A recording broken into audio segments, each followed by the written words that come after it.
Is That's a good start. Yeah, absolutely.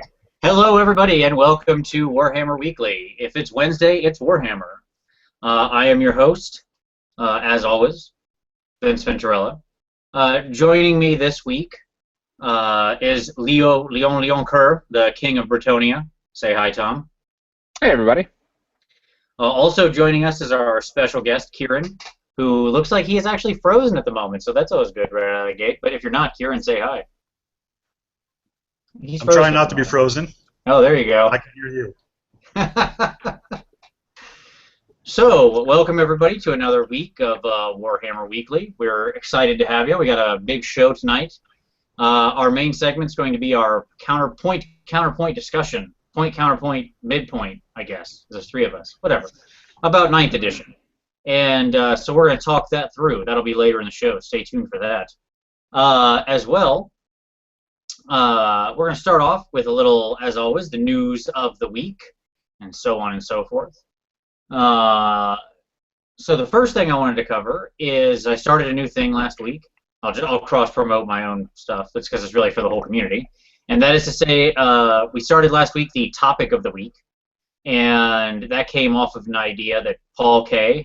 had done, where he sort of made a video about skill versus luck and invited the community to respond, and I noticed a lot of people did, and I thought that was awesome, and I thought, hey, why not do that every week?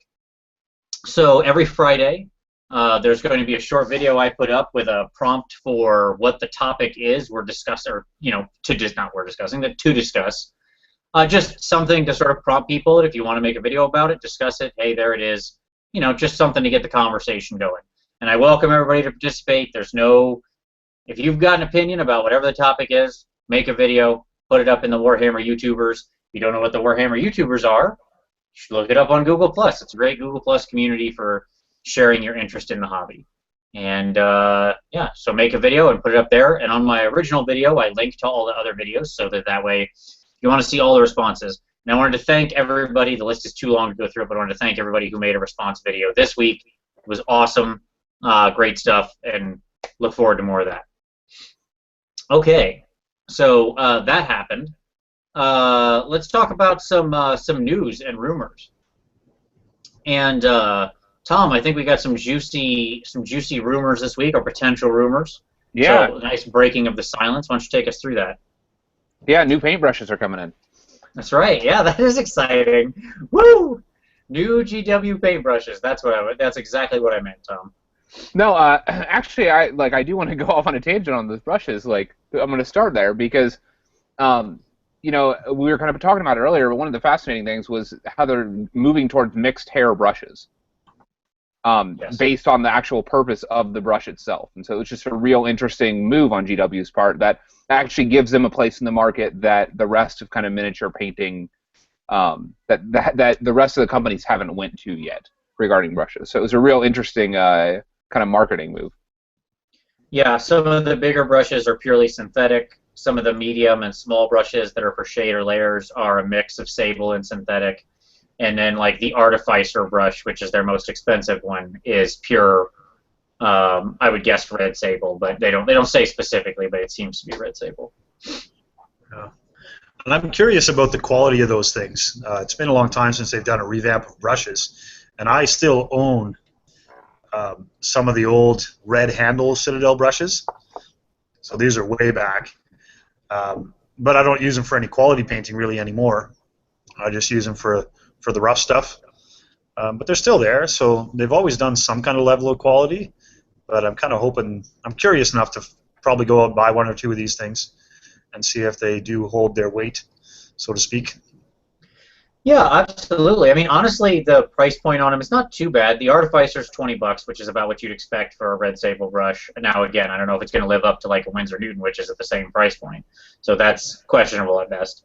But most of the other brushes, the mixed hair brushes of sable and synthetic, are in the like $6 to $9 range, which I think is perfectly reasonable for sort of a medium brush. So I'll be interested to see out there if somebody out there gets one. Make sure you post your your review of it or something in the YouTubers or in the PMP in the painting community, so that way we can all get an idea of it. We'd love to see how it works. All right, Yep, good. do it. Very good.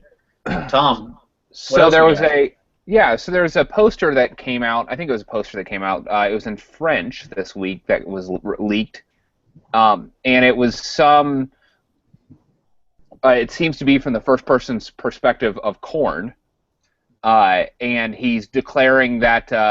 I don't know if you guys want me to read this whole thing, but it says, No. the sun goes down, the sky runs in blood, the elected will get together, blah blah blah blah. They will fight for the glory and honor at the edge of the abyss, blah, blah, blah, and then it goes on. It says, for the forges revolve, nights and days, and the prophets look through the future, that your armies are amassed around the banner. Prepare yourselves, mortals, because I am Korn, the Lord of Blood, the Art Commander, the Forge War. You are my guests. Enter in my arena.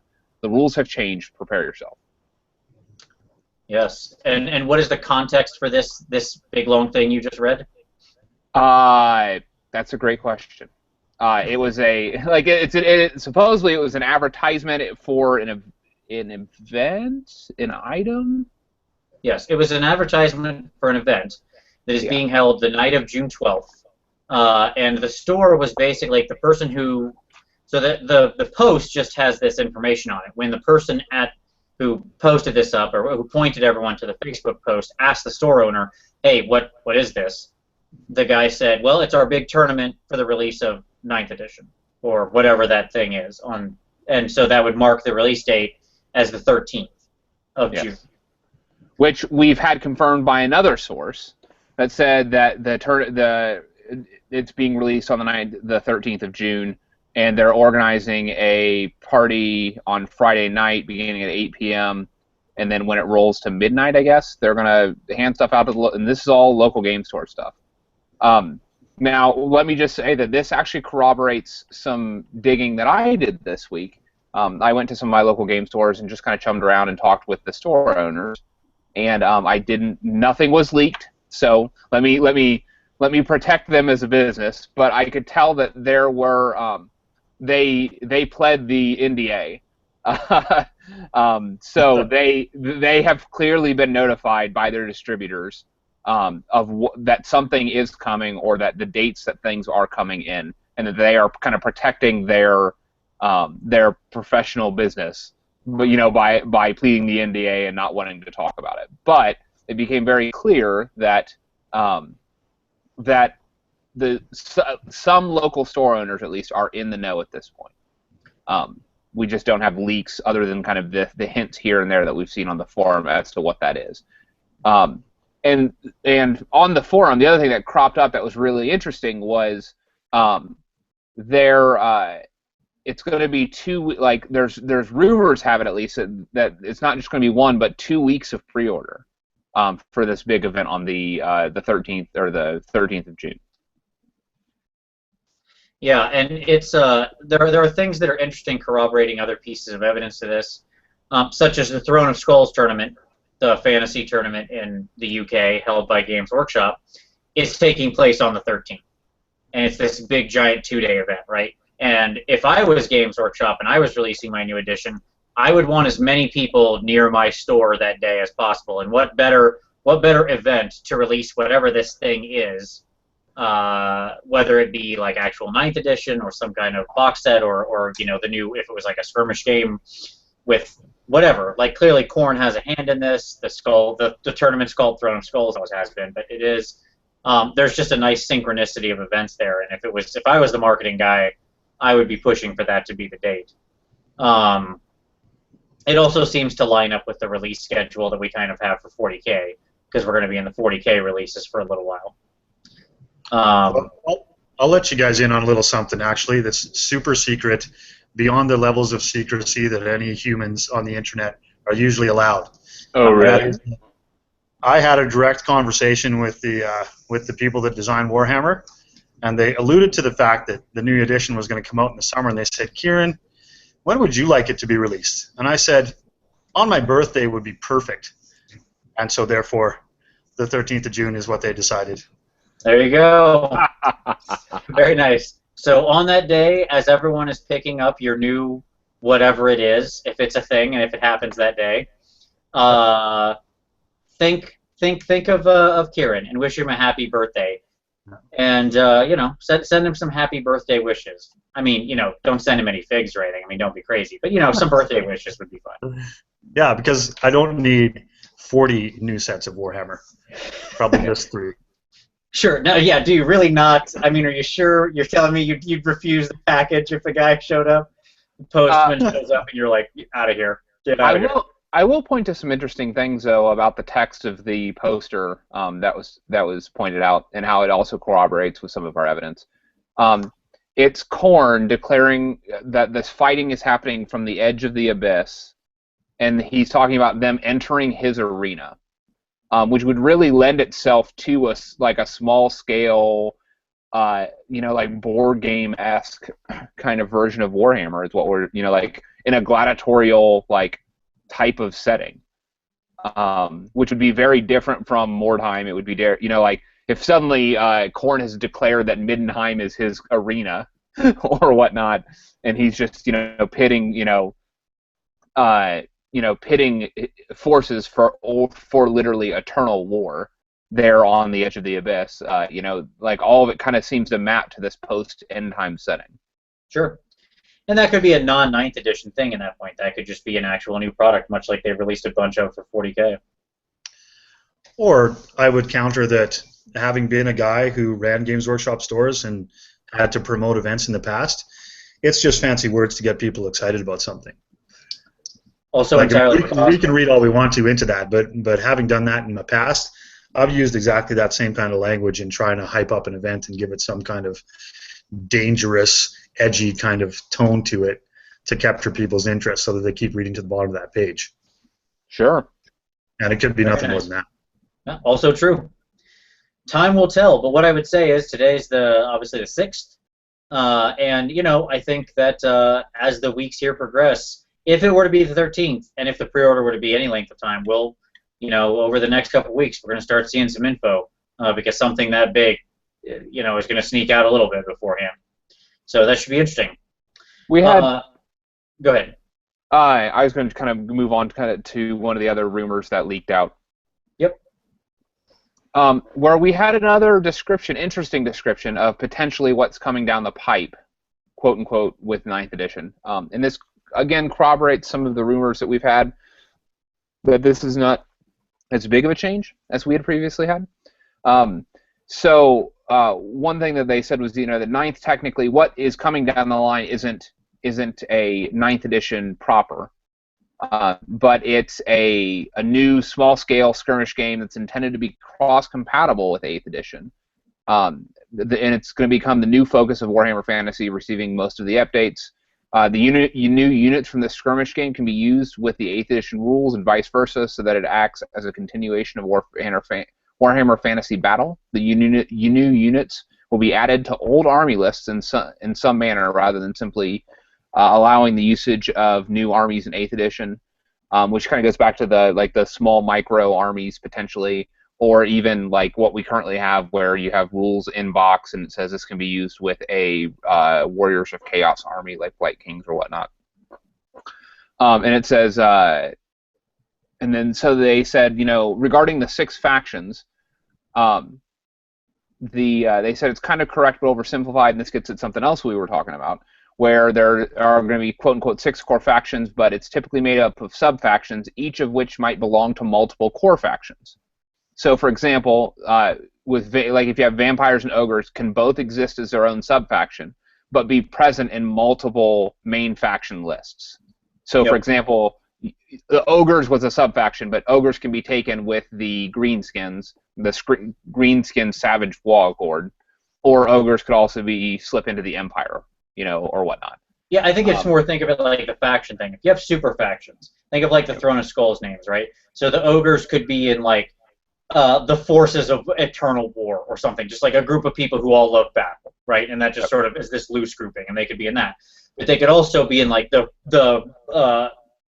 protectors of civilization, because they could also work for the empire. And they could also be in the destroyers of civilization, because they could also be tainted by chaos. And so ogres could be this legitimate army. They have their own concise standalone army, but they appear in 3 different factions, and by having the super faction, it could project rules down onto them, right?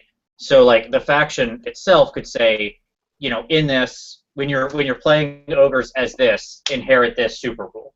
When you're playing ogres as chaos, inherit this super rule, right? Chaos ogres can take marks. Empire ogres, their characters gain the cold-blooded thing like Empire commanders, whatever. I'm just making stuff up, but you get the idea, right? Yeah, they could even tie it into maybe something like the old Empire detachment rule, where they listed all the Empire units and determined whether they could be parent units or detachments only, right? And some of them could only be detachments, and some of them could never be parent units, and that kind of thing. So if they kind of bump armies into that kind of segment, I mean, they could supposedly sort that out so that you can have, if you want to have a completely homogeneous ogre army that can be a detachment to these other various different things as an alternate, but never a parent army to have other ones join them, perhaps. Sure, it could also be that certain units inherit that tag, right? So that like certain things like only get pieced out to certain factions. Like the when they're inherited by the forces of order, they never get Noble trappers. Yeah, sure, or whatever, right? Pick example here, and vice versa, right? So I love the idea of that that kind of thing as that was described. To me, that sounds amazing because that takes your one army. All the armies still exist.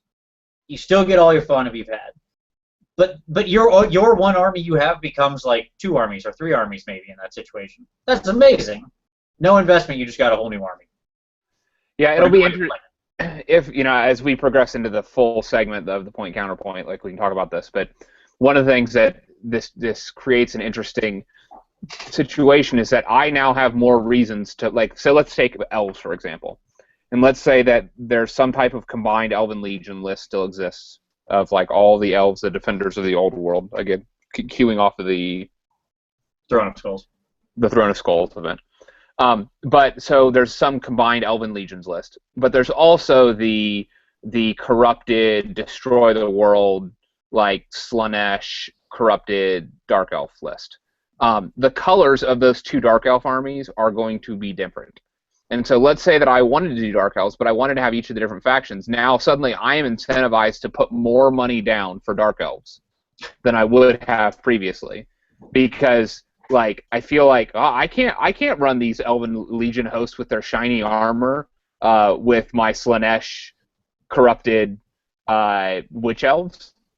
Like so like for those that are perfectionists and for those that are building armies for unification, it creates a treadmill of actually purchasing and buying that that wasn't currently there with a lot of the army lists with just painting generic color sets. Oh yeah, absolutely. Imagine this road that you go down with these possibilities, Tom. You are a high elf guy that can explore putting dark elves into your army.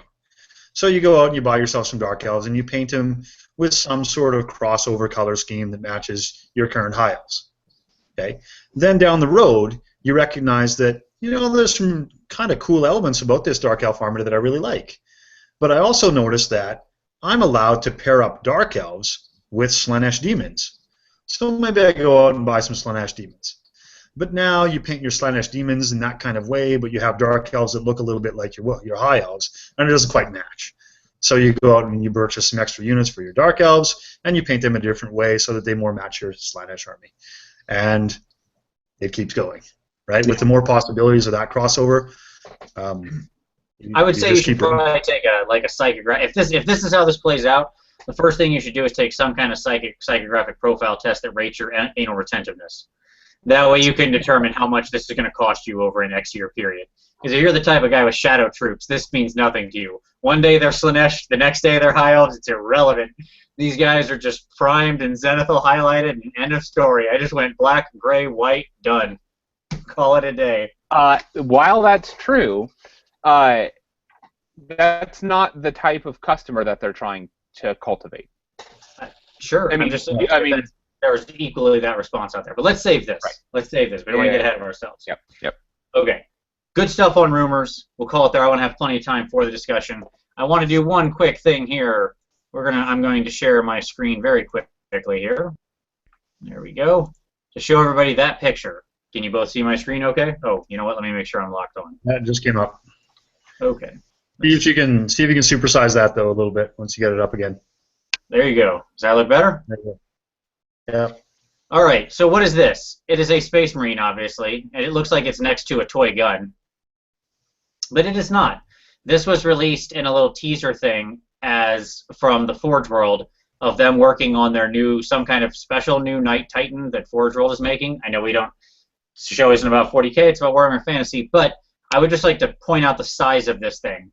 That is a regular 28mm Space Marine, and those are his arm guns there in that picture. If that is true, that thing has to be like 4 feet tall, right? I mean, it's just got to be huge. And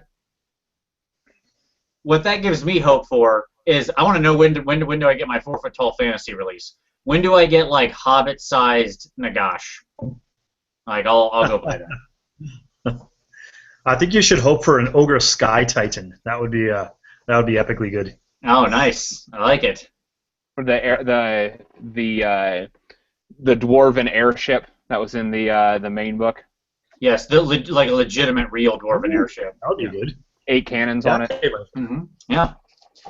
I'm just saying, I'm not opposed to big models, and hey, why not? If they're making that thing, the sky's the limit for fantasy as well. Yeah, all right. Games Workshop over the last couple of years with all their biggie stuff that they've been doing, Imperial Knights and Giant Nagash and Glotkin monsters, etc. It's almost they're getting very close to the realm of just making action figures. Just true life-size action figures, yes. They're going to be up to a 1-to-1 scale by the time we're done. We're going to be playing like life-size chess. We can be the cosplay guys that dress up as Space Marines or that's the next step. Whatever. It's the next step, just painting our costumes. Yeah, that's it. And we just got to buy it directly from Games Workshop, that's all. Yeah. Seems easy enough. The inevitable future of Warhammer. You heard it here first. That's going to be like 13th edition, so look forward to that. In a store near you, 2024. All right, so let's move to some hobby time real quick. Kieran, what have you been working on recently? I have been spending most of my time doing some Malifaux stuff, with the exception of a couple of pieces that I'm doing for a couple of painting competitions. I did one last month of a dwarf getting stalked by a fen beast for the Fool's Gold event, and that was run by the Weird Miniature guys. So that's kind of a bit of a crossover with the Malifaux. And just the other day, I pulled out another model to do for the sake of the PMP's competition for May of Fair But Foul. So I'm going to explore some things on that, and I'm going to try. This is actually something that Vince and I talked about last week, of doing some non-metallic metal in the Sky to Earth style. Yes, so that's going to be a new fresh challenge. Yes, well, I look forward to that. And if people watching don't know what PMP is, it's Painters Motivating Painters, against Google Plus community. Look it up, request to join. We'd love to have you. It's a fun community where we hobby together and offer advice and all that sort of stuff. It's a great community. You make a pledge at the start of the month and show your progress pictures and post up what you do. It's great fun. So that's my stuff. I like it. I will be interested to see how much better your Sky Earth non-metallic metal is than mine. I think that's what the inevitable outcome of that is. No, we're both going in. We're both going in raw. I haven't done it in the past. Totally agreed. Totally agreed. All right, Tom. What about yourself, man? What are you looking to work on here? I just got some paint on a brush the last couple days, which has been nice. You know, I've been fairly busy last couple weeks, so. Yep. So I've started back on those savage goblin horde. You're looking around, Tom, like they're going to creep up on you or something. They are. They keep staring at. They've been staring at me for like a month, literally at least a month now. And so and they're all like in the same pose, so it's just a little bit unnerving. They're like the goblins of the corn. They absolutely are, with those huge headdresses. So so I've been working on those, and then I have been trying to gather the last bits and pieces of a number of like armies that like I've been collecting here and there, and so just in the wake of 9th, 8th, whatever this is coming out, I've been just wanting to make sure that like all of my bases are covered. That if Warhammer died tomorrow, I would be able to, which it won't, but I would be able to continue to hobby and paint and stuff like that for a good long while, to come. So yeah, so I've been finishing up some Tomb Kings stuff, trying to get some of those models together. So very nice. And for myself, hey, once again, so I've been working on some more Bretonnians. There's the most recent guy who just needs to be put on his base. He's done. But we're reaching the end of that project. I have maybe a few more figs to paint. I'm like, I have more than a few that I could do, but we're sort of getting to the point of diminishing marginal utility with the army. Vince, how many lances do you have? This guy will finish 4 full lances of knights. And I mean, how many do I own? 7. Yeah. I don't really need 7 lances of knights. That's not counting like characters. That's just legit lances. Like, so 84 knights or whatever that boils down to. And I'm not going to paint all those. So, but like, there's just a few more I want to get done, characters and stuff like that. And then from there, it's nice. I like to leave some undone with the army. I mean, I'll have enough painted to run the army of most compositions I want. And from there, I can just sort of trot out and mix them in. Because I actually like to work on a different thing every so often, rather than just grinding through on one army, as I have been on Bretonnians for like 3 months now. But hey, it'll be done, and soon I'll put up a picture of everything that I did with it. We'll do an army 3 months in sort of army recap thing. So that should be fun. That's been a good effort. I've been very happy with that. It's been very fun. I mean, it is an experience like no other army. And yeah, and also, of course, I'm going to start up my Sky Earth non-metallic metal, as I said. I think I know what piece I'm going to do for that. And it's going to make Kieran very sad. Oh, no, really? It's got metal plates, buddy. I need something with a lot of metal plates. And they're like rounded, and yeah, it's perfect. Already giving it a thumbs down. Can you -1 a post on Google Plus? -1. Yeah, I need to learn how to do that. Go back and dislike all your videos. Exactly, just all at once. All right. Well, that's hobby time. As always, feel free. If what are you working on? We always want to know. Post it below. Send us your pictures. All that kind of stuff. We love to see what you're working on. Now let's move to our main topic of the night. Ding ding. The fight. Ready.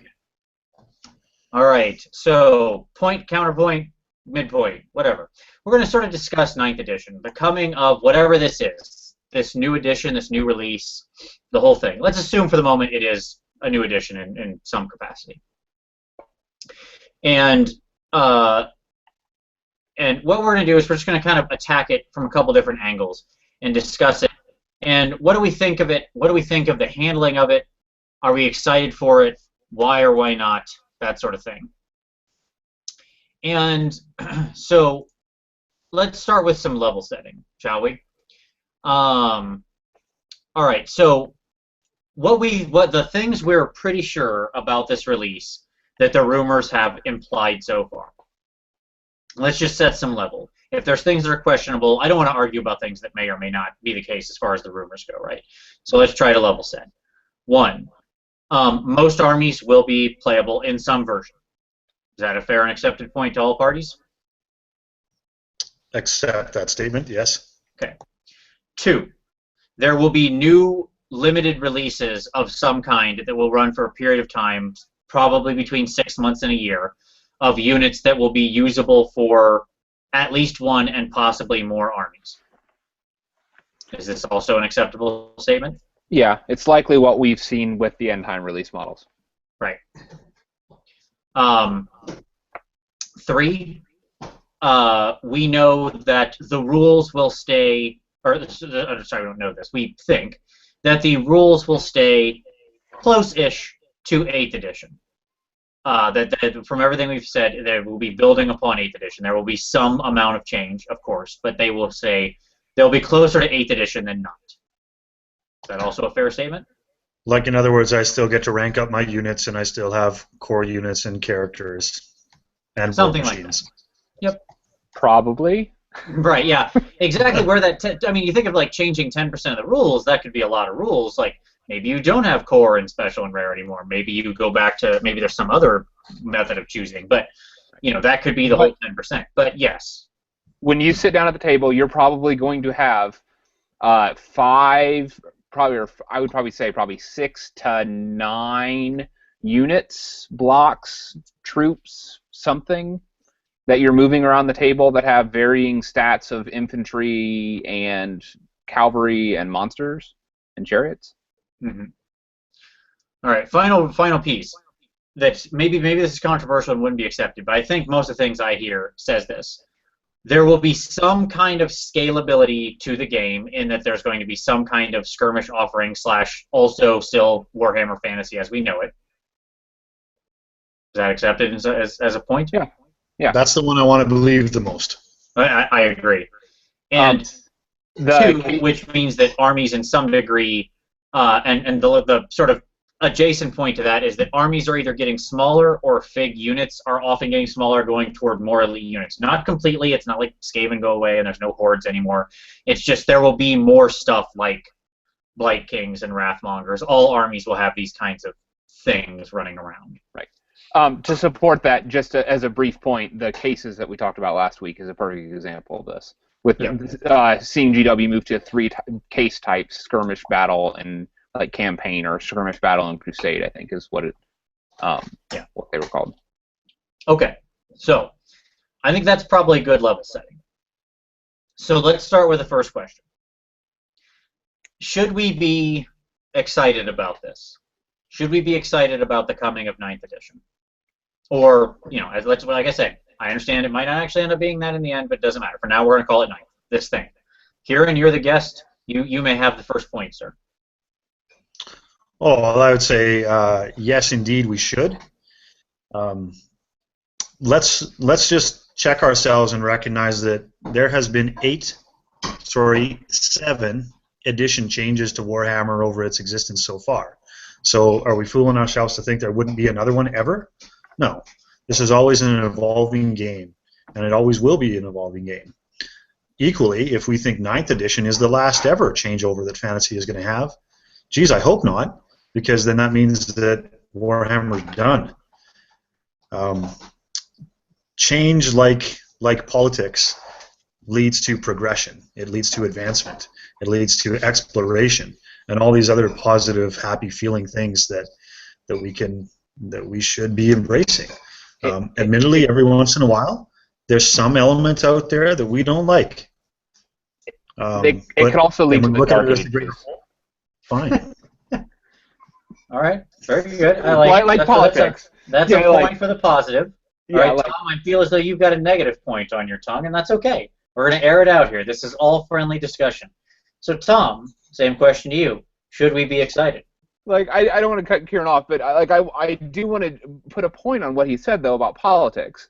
That you're right. That you're absolutely right. But the reality is that it can also, like, changes in regime changes can also lead to devastating changes for the ecosystems, for kingdoms, for the inhabitants of those regions.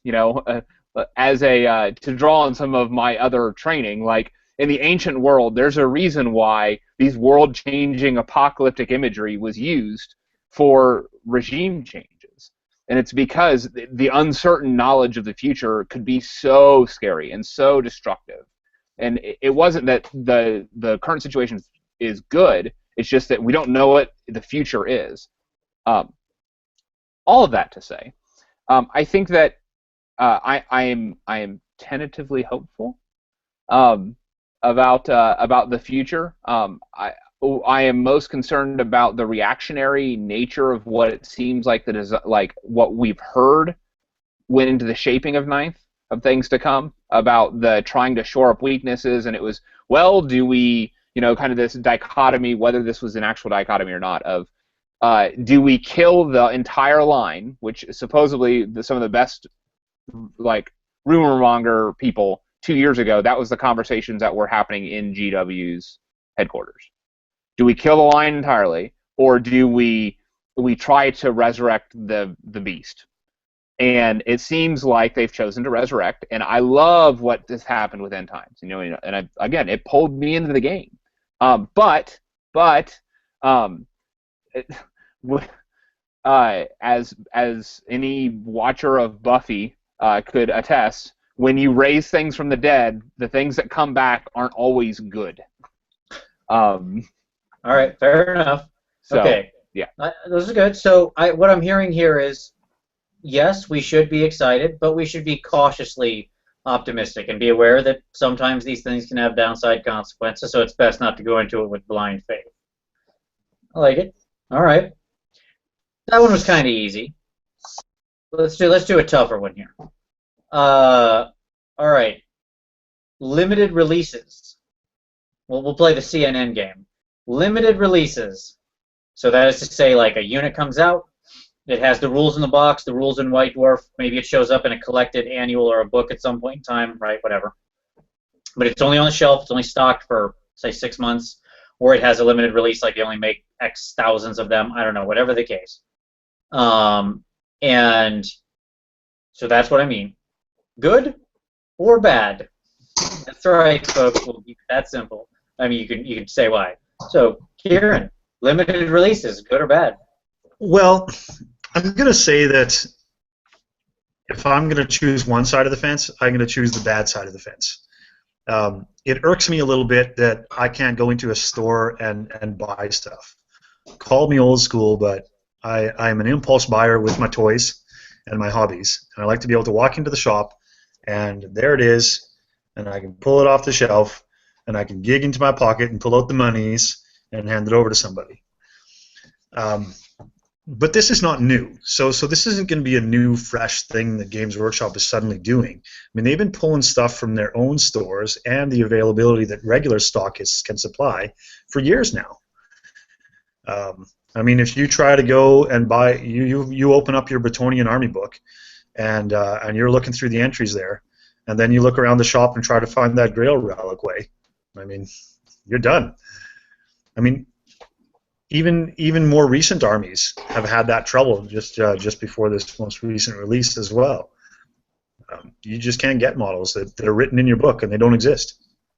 Go try to find some orc special characters in your shop. Azag the Slaughterer, I dare you to find that guy in a store. You won't do it.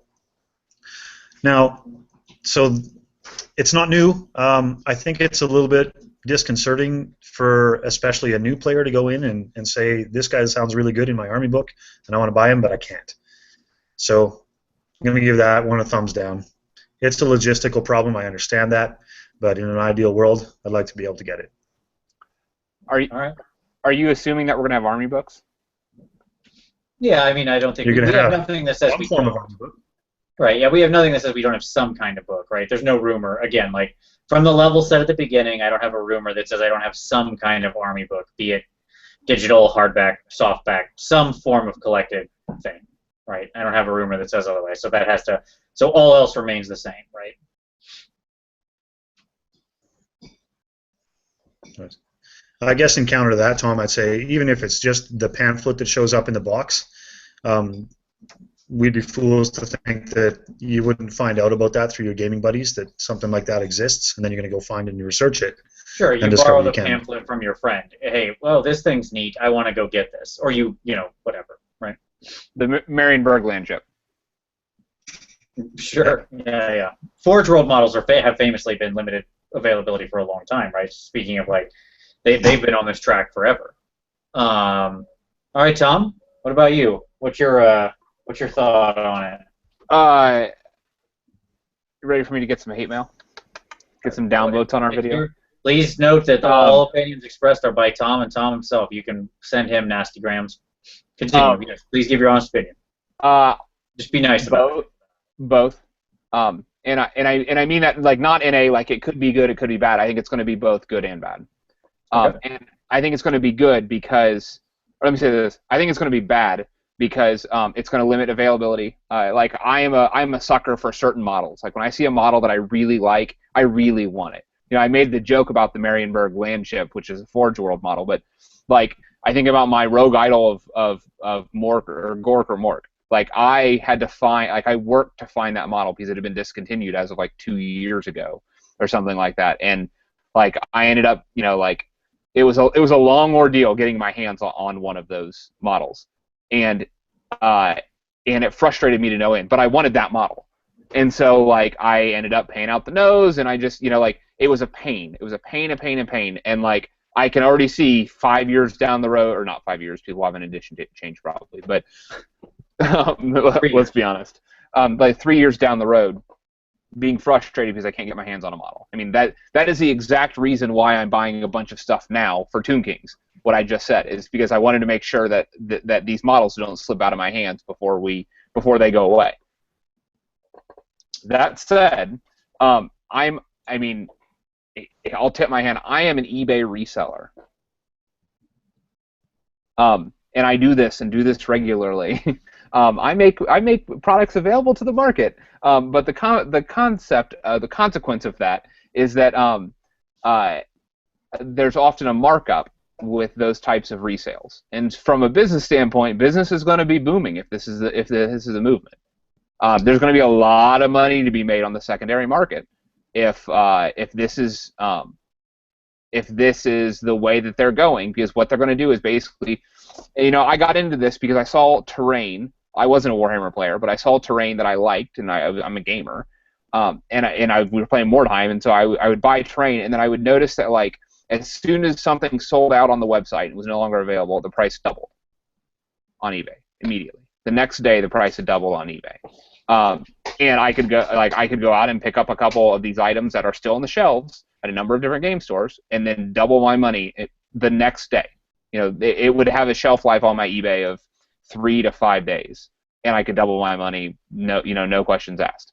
And now, people can say it's a dirtbag thing to do, whatever. It's funded my hobby, and it's actually gotten me into Warhammer. I've ended up spending way more money than I would have had I not been able to do that. But needless to say, it's not apologetic for that. What this is about, though, is the fact that that was happening with terrain, and I was watching it happen. And now, every single line is going to be like that. Okay. There are going to be items that are going to be desirable that are going to disappear and are going to get flipped for double and triple their cost sometimes on eBay, for better or worse. Very good. Let me jump in here. I'll actually take a point on this one. Yeah. Okay. Here's my thoughts. One, I think I agree. I think that's not a cheater answer to say it's good and bad. I think most things like this are somewhat good and bad, right? And I think that's kind of the opinion we've all expressed in the end, is that there are some nice things, there are some downsides. I will put it at 80-20 good bad. And the reason for that is the number one thing I don't like is not getting models for 5 years. I want stuff. This is my hobby. I love my armies, and I love a very few select armies, really. And oftentimes when I'm buying other armies or looking for other stuff to buy, it's because there is nothing that I really want to buy, right? I want to be buying stuff for my demons or my Skaven or my Tomb Kings, or whatever. Don't get me wrong, I'd buy new Bretonnian models, but I don't need anything else. Like, they're knights, that's what they are. But if you made me some sweet new Brett models, they were like dudes on, I don't know, something cool. Unicorns, I guess. Whatever. I don't know. Somebody else riding something else. I don't know. I would buy that too. But the problem is I start looking around and buying other things or buying other models because I want to buy a model. It's my hobby. You spend money on it. But I can't because there is nothing. I don't want to wait that long. Now I get stuff regularly. Two, I love the idea that it changes up the game and the meta constantly, and there's always new units being infused and entered in. You never know what you're going to face when you face an Empire army or whatever. If there's constantly things shuffling around, people trying new things, the meta doesn't get stagnant. Different things come in. It's exactly what happens in Magic the Gathering. Magic is a real treadmill with a lot higher price point than we'll ever get at with Warhammer, even on the limited release schedule. But nonetheless, the meta in that game is very quickly moving. Every 3 months, basically, you got a completely new meta. And what's good is gone. What's bad is gone. It's all new, right?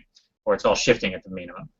The bad side is that, yes, there will be a secondary market and prices on some things will go up. Here's the other good side. It will create a massive opportunity in the hobby. And that massive opportunity will be for other people to make models. Okay? Let's say that, let's imagine there was a thing like Storm Fiends for whatever. Okay, Storm Fiends exist, but let's imagine something like Storm Fiends, and they have a 6-month lifespan, and they're really good. So kind of like Storm Fiends or whatever. If those go away, but they end up remaining really good in tournament play, if in the meta or whatever, if they remain valid, unlike Magic, you can't print knockoff cards and then take them in and be okay. But in this, I can be another company and print a giant rat creature with big guns or weapons on him and call him something else, and I can sell that. And that happens right now. There are tons of companies producing alternate miniatures that they know exactly what they're doing. They are selling you Warhammer figs. They might put their own name on it, but that is a lie. And if you think that for a minute, those people seeing that that market is existing out there and you're getting 2, 3, 4 times on eBay, those things will go to presses immediately. Yeah, I think you're spot on with that. And in fact, I had heard, I don't know if this is an official press release or not, but Ronnie Renton, who is the head of Mantic Games, has publicly said, if your army in Warhammer gets discontinued, we at Mantic will make rules for that army for our Kings of War game. Yep. So it's a perfect example. Like, if there's a market, don't worry. People want to make money. For the same reason it's being resold on eBay, somebody will sell at retail. So that's what I would say. Okay. I just wanted to take a quick note. Unfortunately, what I heard from that, though, is that if there's no releases for the army that you like, then you'll just get bored and buy more skull cannons. True. I don't see it. I don't get it. What's the problem? Don't let that happen.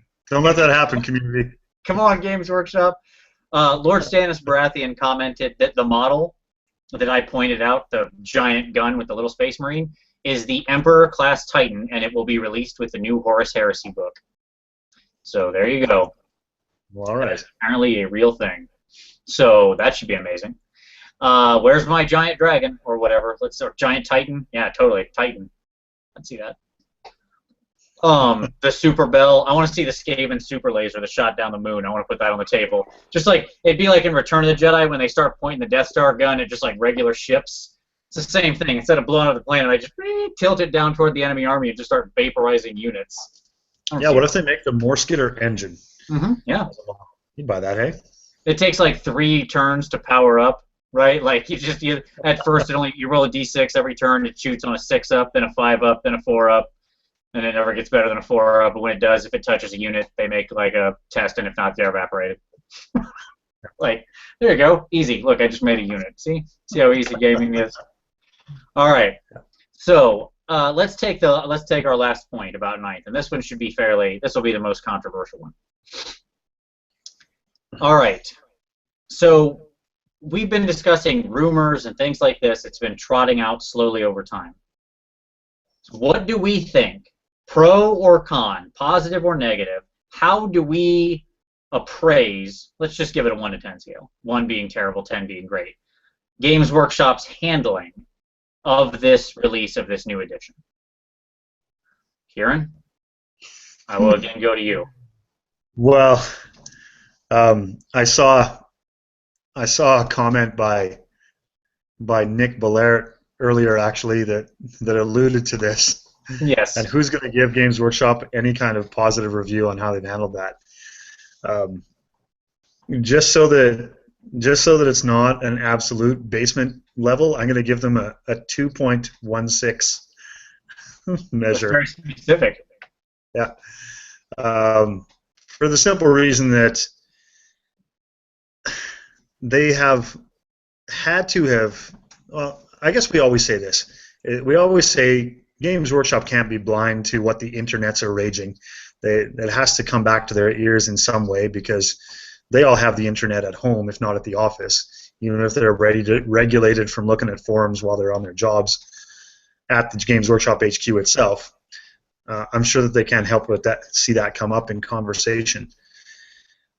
Anyway, the point is that they've had lots of opportunities to quell the masses, even if they put a mole into Warseer or something like that to give people some tidbits to calm them down about the internet rage when it was at its peak, without revealing when, where, and how this is going to happen. At least acknowledge that, something's going to happen and that Warhammer is going to exist. Even a simple statement like that would be simple enough to bring down the heat. So, low score from me. All right, fair enough. Tom, You ready for this? I'm ready. I'm going to give him a 9.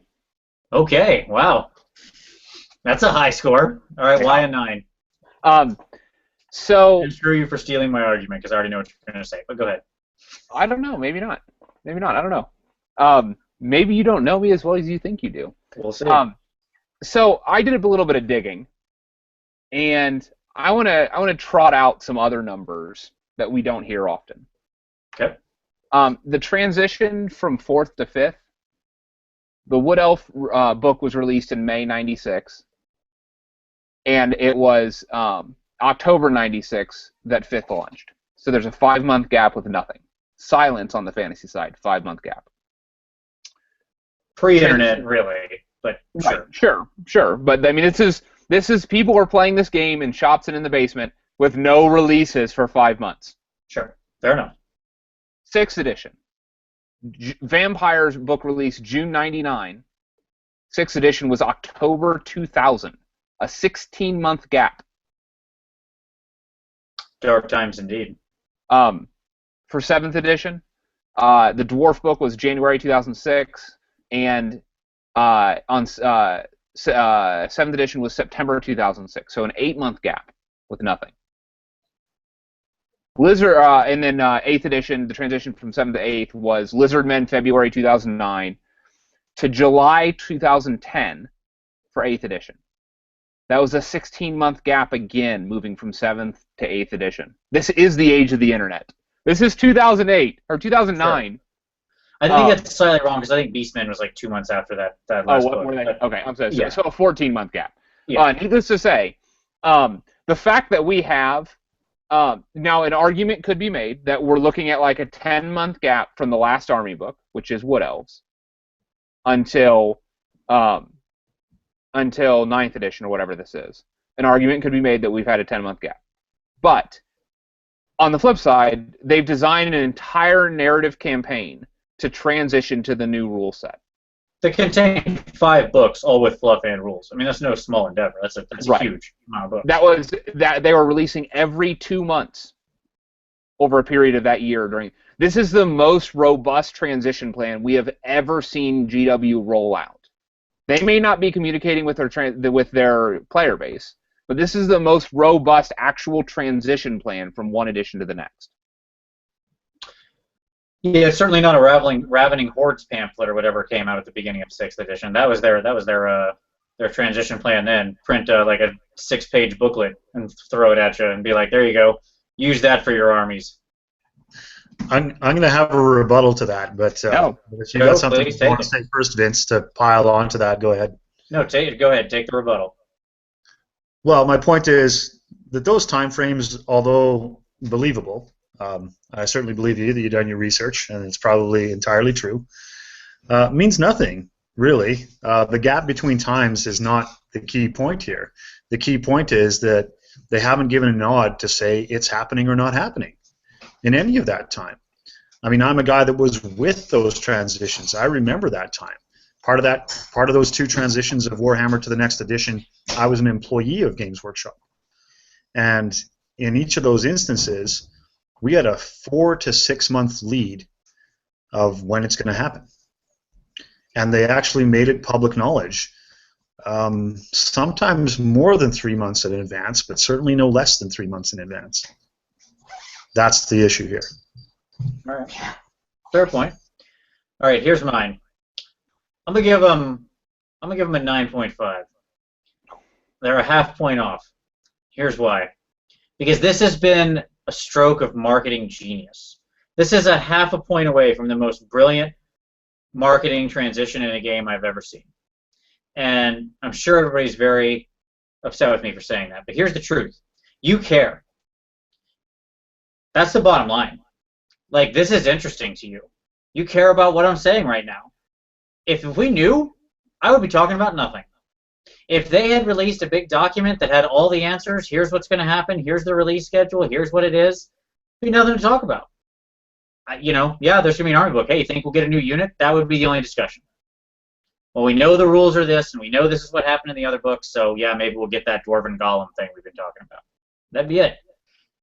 By saying nothing, they've made us say everything. And, like, they've pissed a lot of people off, but in the end, a year from now, it doesn't matter. That all fades into mists.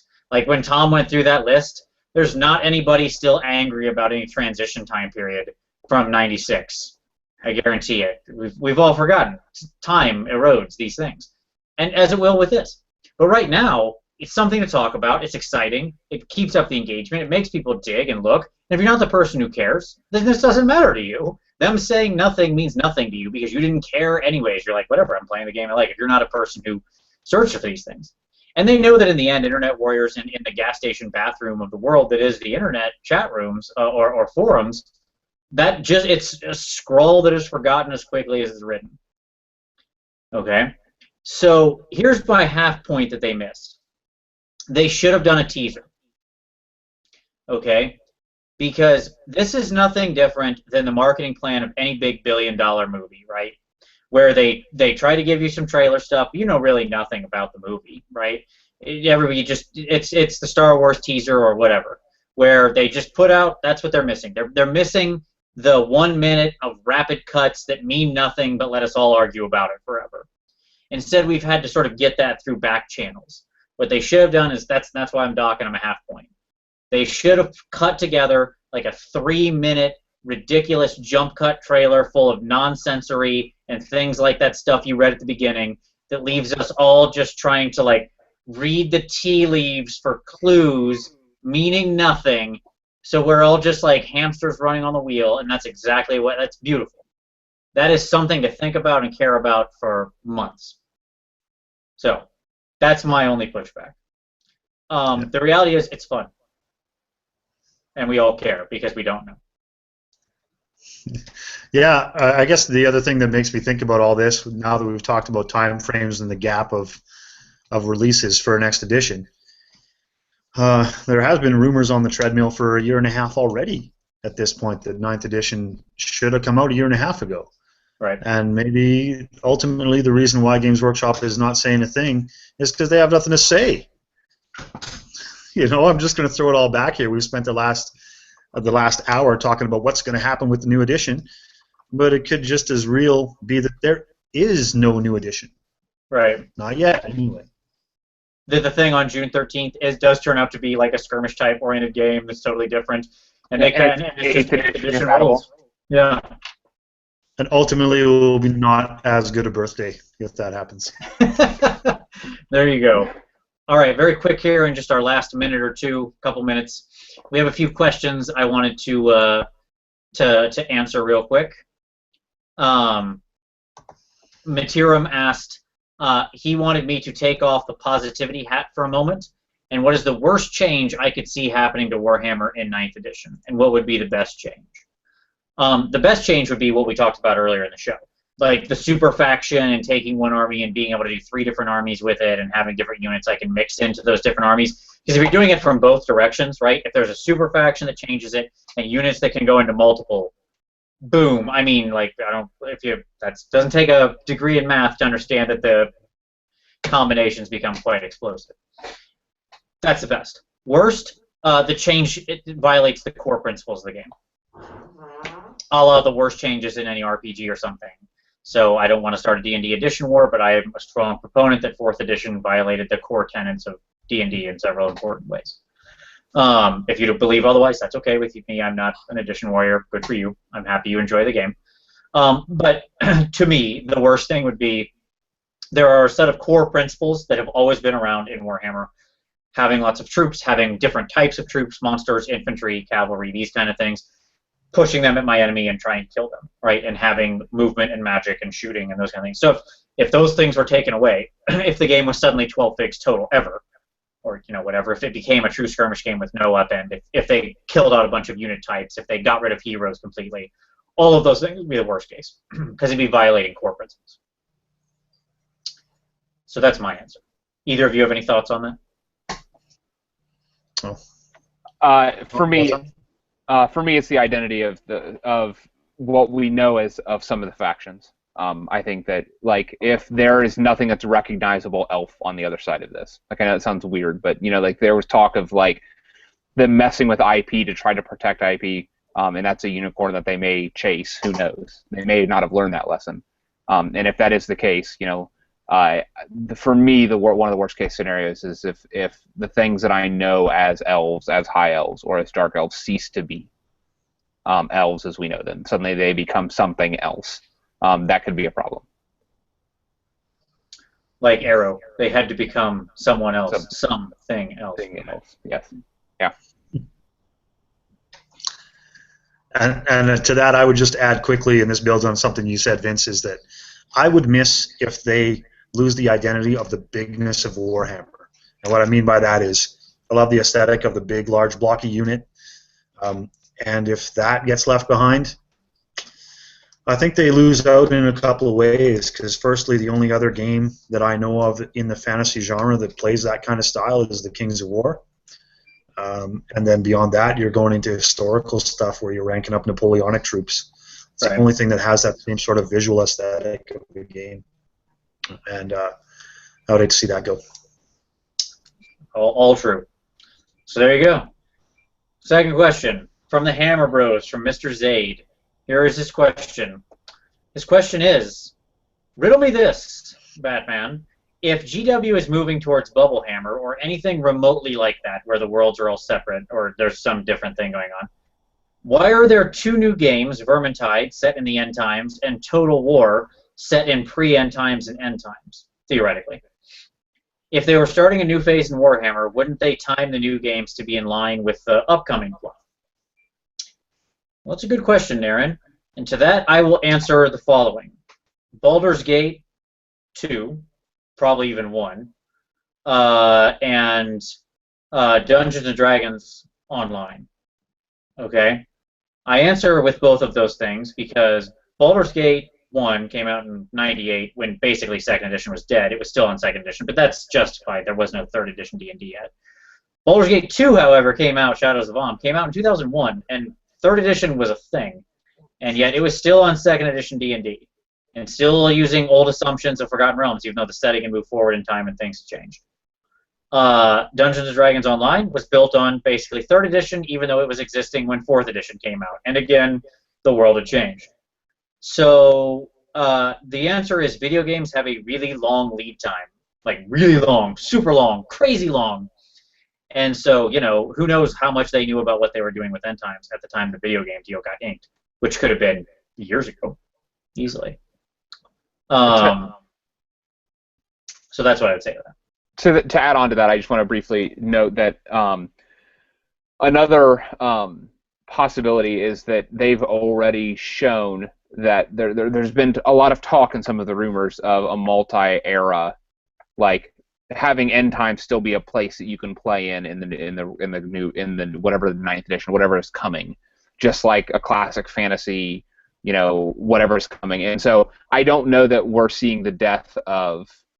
Let me say it this way: we may not be seeing the death of those eras and the content from those eras, especially if, for example, the skirmish game is set in the final hour, the 11th hour of End Times, which some people have talked about, like before the whole world has been consumed.